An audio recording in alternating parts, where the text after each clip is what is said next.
I'm going to ask one of my dad's good friends to come up. Him and my dad were elders in the church, and he was there the night my dad got saved. And, he's also our plumber. And he comes over our house, to fix things. And it would end up being a 2-hour, 3-hour adventure of just talking on the couch.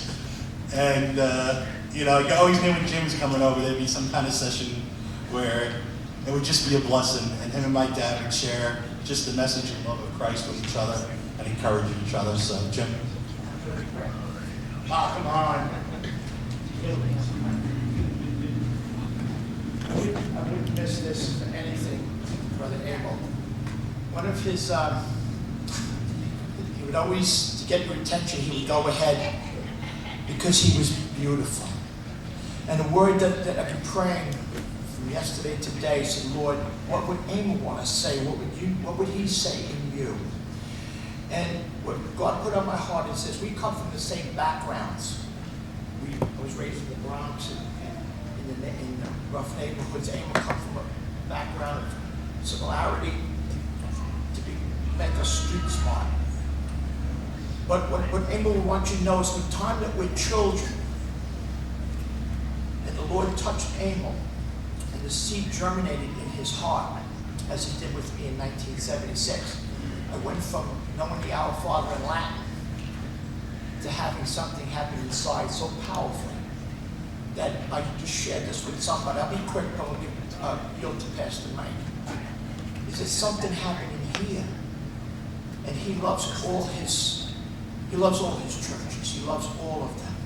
And there's though he waits for that time where we can become children again. Children again. We grow up and we spend our lives with things that do not profit. From the time when Emil would go ahead to a Halloween party in a coffin. And the beautiful thing, they would go right into a place that ended up turning into be a church afterwards. So we had fun. And we were children for all these close to 40 years. We knew we were loved. And we were molding into something that God had ordained us to become at some time. Children again. To come back to a place where we would come back to that place of love. And I shared with somebody in 1976, I looked at my Social Security, I had all zeros. Because when that came alive in my heart, I was floored. I was floored. I says, this is big.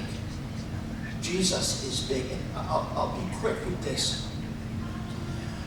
Abel would want you to know that there's more. That when the day the Lord touches us, when he saw us perfect already. I go back into the 70s with Abel, and we was a wild bunch.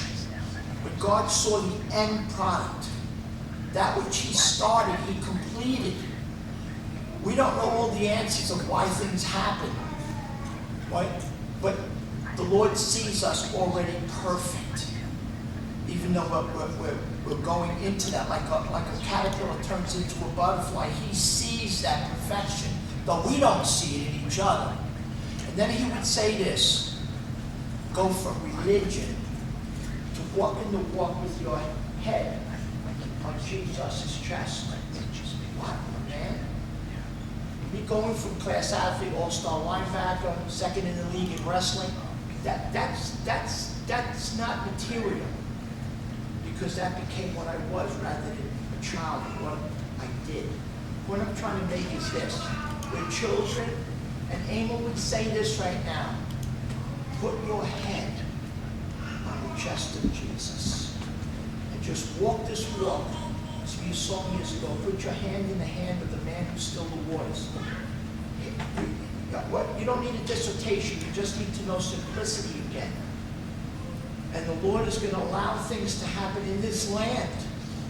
But he's using the things that are about to happen because of the darkness in the land that give you an opportunity to put your head on Jesus' chest. Just talk to him at night. Say, Lord, I don't need religion.